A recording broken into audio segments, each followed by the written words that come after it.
गृह विभाग का एक प्रस्ताव था जिसमें बिहार पुलिस के पीटीसी प्रशिक्षित वो 3 सिपाही रैंक के पुलिस पदाधिकारी को अन्य राज्य की तर्ज पर अनुसंधान की शक्तियां प्राधिकृत करने के संबंध में आपकी जानकारी है कि रिजर्वेशन एंड प्रमोशन के आलोक में प्रमोशन की कार्रवाई अभी बाधित है और माननीय सर्वोच्च न्यायालय में विचाराधीन है।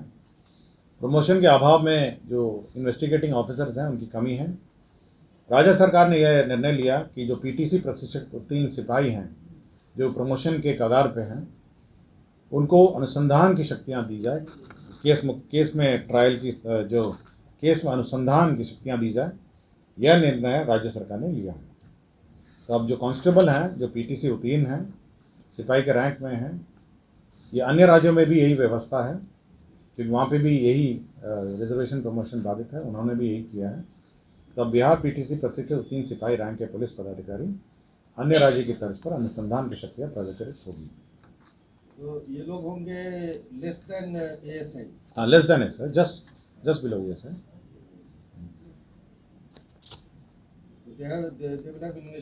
हाँ, इन्वेस्टिगेटिंग पावर। विज्ञान एवं प्रौद्योगिकी विभाग का एक प्रस्ताव था जिसमें तकनीकी शिक्षा गुणवत्ता उन्नयन कार्यक्रम 3य चरण के अंतर्गत। सर 1 सेकंड सर, इसमें कितने होंगे, कुछ आइडिया है सर अभी तक पीटीसी वाले ऑल ओवर मतलब बिहार में जिनको कि they will get investigative right मतलब पावर?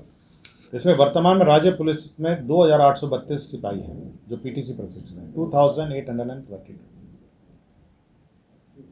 ठीक है।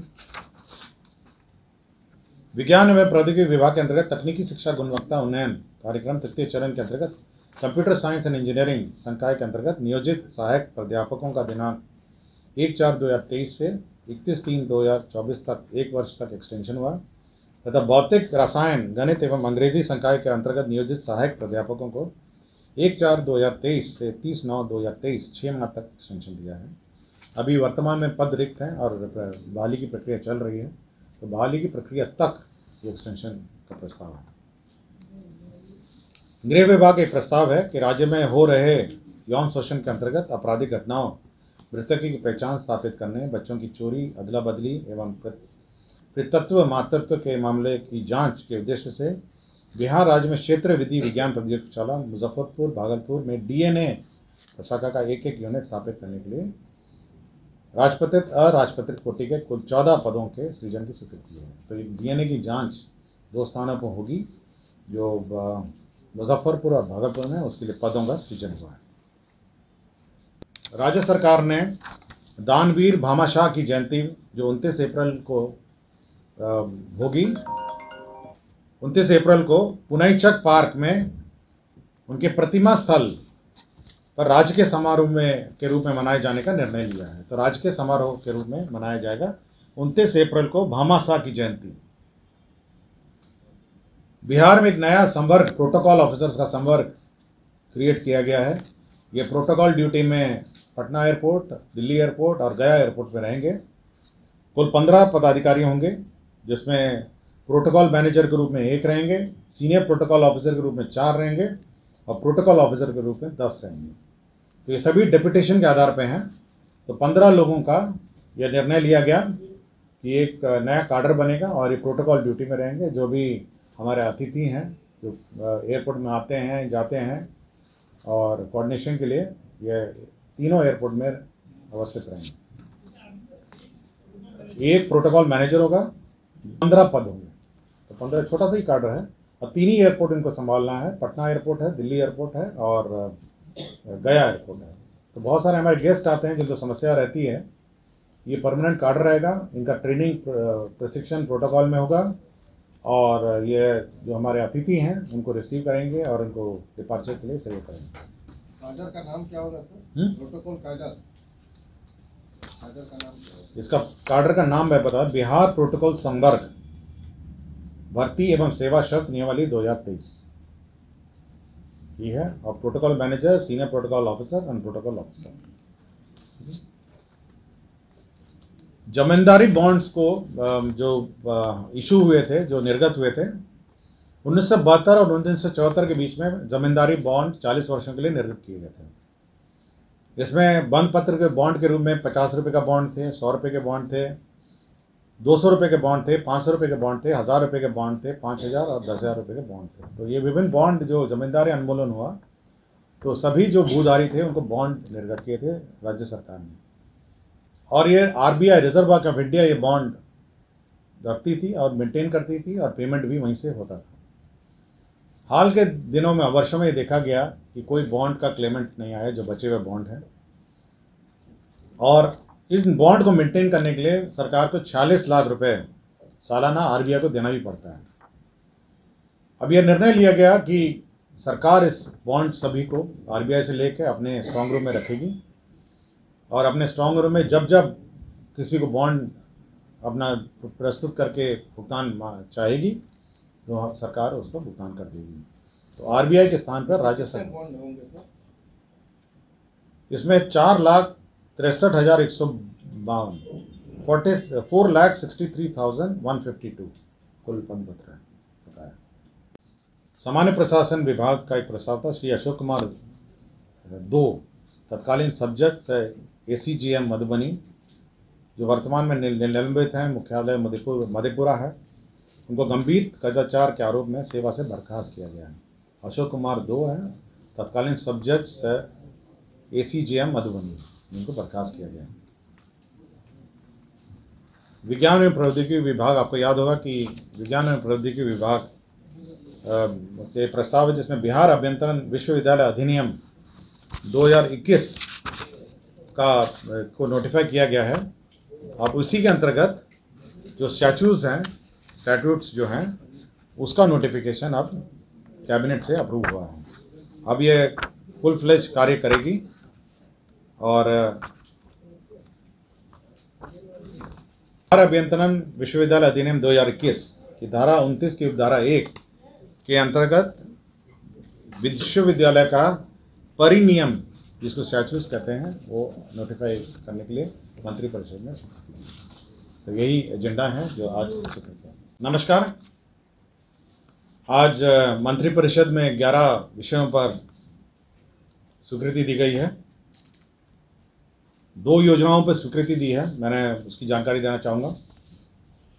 सर्वप्रथम बख्तियारपुर इंजीनियरिंग कॉलेज में जो 5 एकड़ निःशुल्क भूमि उनको मिली थी एक्सपेंशन के लिए, उसमें प्रशासनिक सह अकादमिक ब्लॉक, बालिका छात्रावास, ऑडिटोरियम का निर्माण, परिसर का विकास, फुटबॉल मैदान, 4 दीवारी, कुल 49,72,78,000 रुपये प्रशासनिक स्वीकृति दी गई है।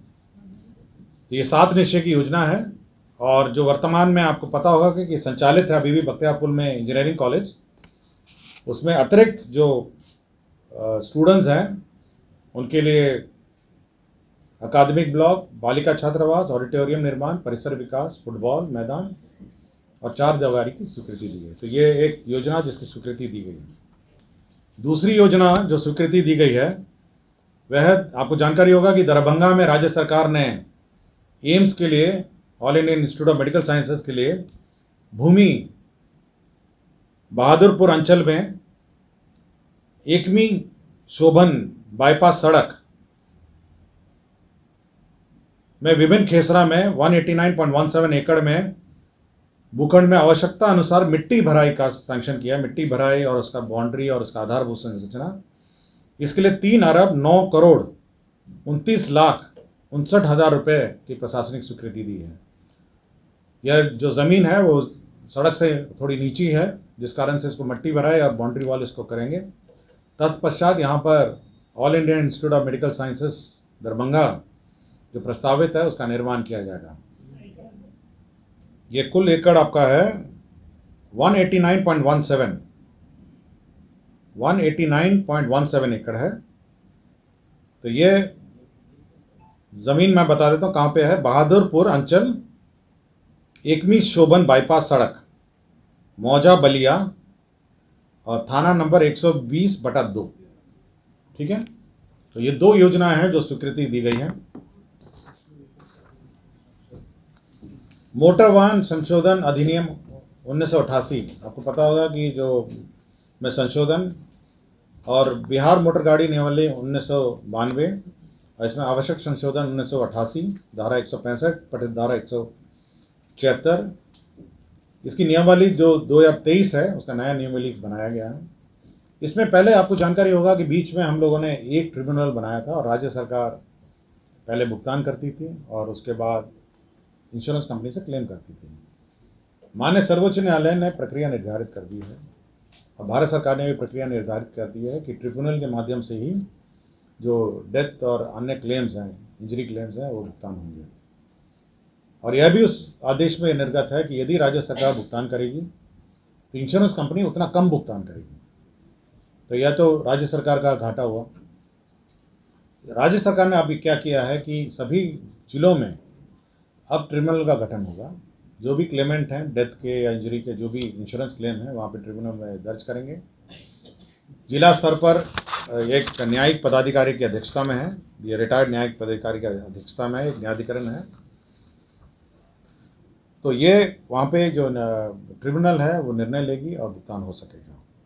तो यह एक महत्वपूर्ण निर्णय है कि अब जो ट्रिब्यूनल हैं, जो डेथ और एक्सीडेंट के ट्रिब्यूनल हैं, तो अब जिला स्तर पर रहेंगे और क्लेम वहाँ पे फाइल होगा और वहीं पे डिस्पोजल होगा। तो न्यायिक ये प्राधिकरण जो न्यायाधिकरण है उसका गठन के की मंत्रिपरिषद ने स्वीकृति दी है।